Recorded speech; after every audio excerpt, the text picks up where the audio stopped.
এই মুহূৰ্তত লৈ আহিছো এক গুৰুত্বপূৰ্ণ খবৰ। অসম জাতীয় পৰিষদৰ সৈতে কংগ্ৰেছৰ মিত্ৰতা প্ৰায় চূড়ান্ত। মিত্ৰতাৰ ক্ষেত্ৰত কংগ্ৰেছ হাইকমাণ্ডৰ গ্ৰীণ ছিগনেল। জাতীয় পৰিষদে বিচাৰিছে 10টা সমষ্টিত প্ৰাৰ্থিত্ব। 10টা সমষ্টিৰ ভিতৰত আছে অগপৰ গুৰুত্বপূৰ্ণ 6টা সমষ্টি।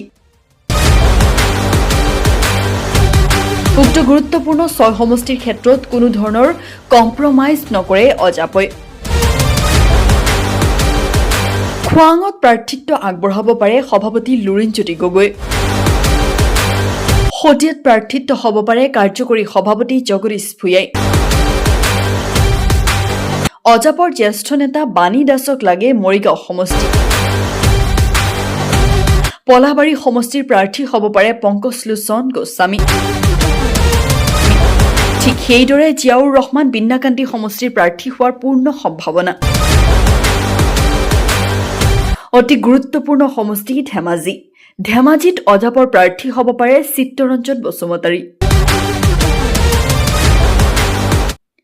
ৰাজ্যৰ ৰাজনীতিৰ মিত্ৰতাৰ এক ডাঙৰ খবৰ। সকলো ঠিক ঠাক থাকিলে 2 এদিনতে কংগ্ৰেছৰ অজাপৰ মিত্ৰতা চূড়ান্ত কৰিব দল দুটাই। News desk report DLive 365।